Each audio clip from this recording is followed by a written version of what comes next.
And likewise, there are also Jesuits that have claimed responsibility for creating various theologies and spreading them throughout various Anabaptist and Radical Reformed churches, pushing a certain view of a certain viewpoint regarding the Book of Revelation, which discounts the possibility of the Roman Church itself being the whore of Babylon. And this mode of teaching, this teaching is referred to as futurist premillennialism. And this is in contrast to what is known as historicist premillennialism, which along with postmillennialism essentially points to Rome as the site of the great apostasy that is supposed to come out during the time of the Great Tribulation. Now, my personal beliefs regarding the Book of Revelation is that I'm actually a postmillennialist. And a postmillennialist is a person that believes that the second coming of Christ will occur after the 1,000-year period of restoration of the faith.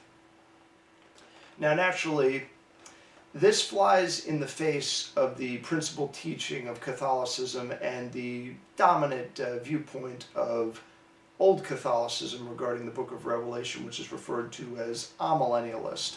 Amillennialism is the belief that the millennial period, the millennium, is not a literal 1,000-year period, so to speak, but it denotes a certain period of time. It could be anywhere.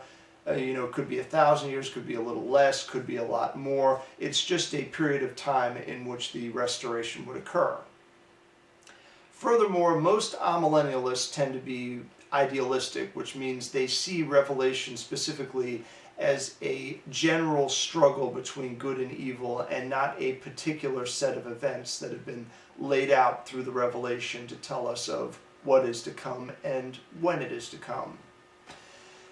So my viewpoint is that of a historicist postmillennialist. Now, a premillennialist is a person that believes that Christ will come before the 1,000-year period and that he will reign directly through the 1,000-year period.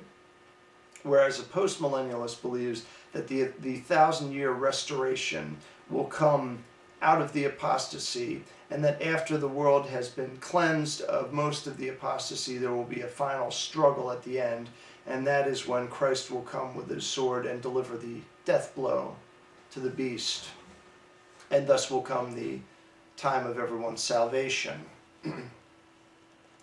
Now, who believes in premillennialism and who believes in postmillennialism is another discussion altogether.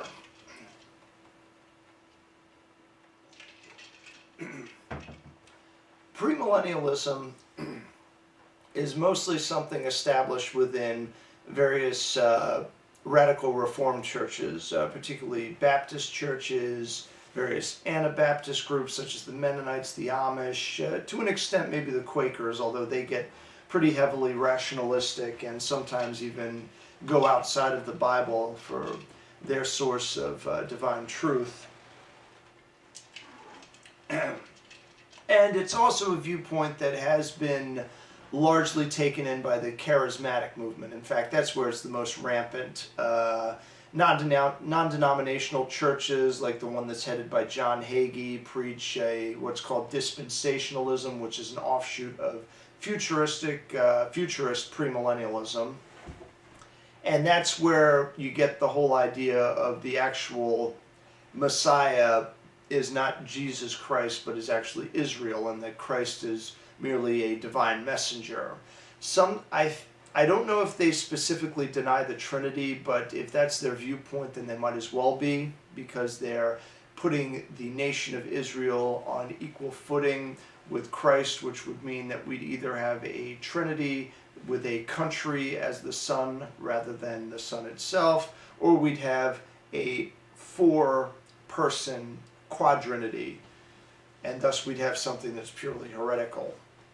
But nonetheless, this is what Preterism, premillennial futurism and dispensationalism lead to. It points away from Rome as the source of the apostasy and instead points towards the Middle East.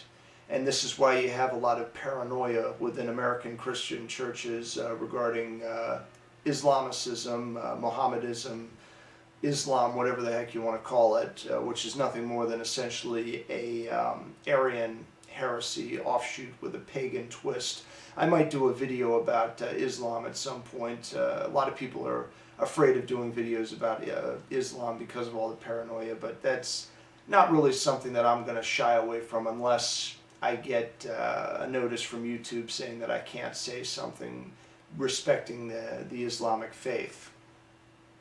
But as I was getting to earlier, Preterism, Futurism, Dispensationalism, all schools of thought within premillennialism that point away from Rome were first introduced by the Jesuits. And although I believe the Jesuits officially declared themselves to be amillennial, they regularly push these forms of premillennialism, and it gets eaten up by all of these churches.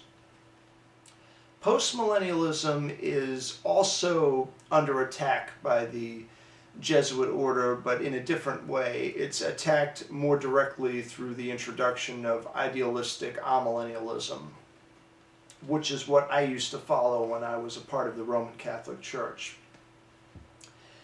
And essentially, many mainline Protestant churches have started to adopt amillennial idealistic views of Revelation, but most views on postmillennial historic views of Revelation are to be found within the mainline Protestant churches, specifically Calvinistic, Reformed Presbyterian churches. And but within the old Catholic Church, I'm sort of an anomaly because I've accepted that same viewpoint, but yet I still adhere to all of the basic tenets of old Catholicism. I observe the seven sacraments. I particularly hold to their view on apostolic succession and the tracing of our church back to the early church in the beginning.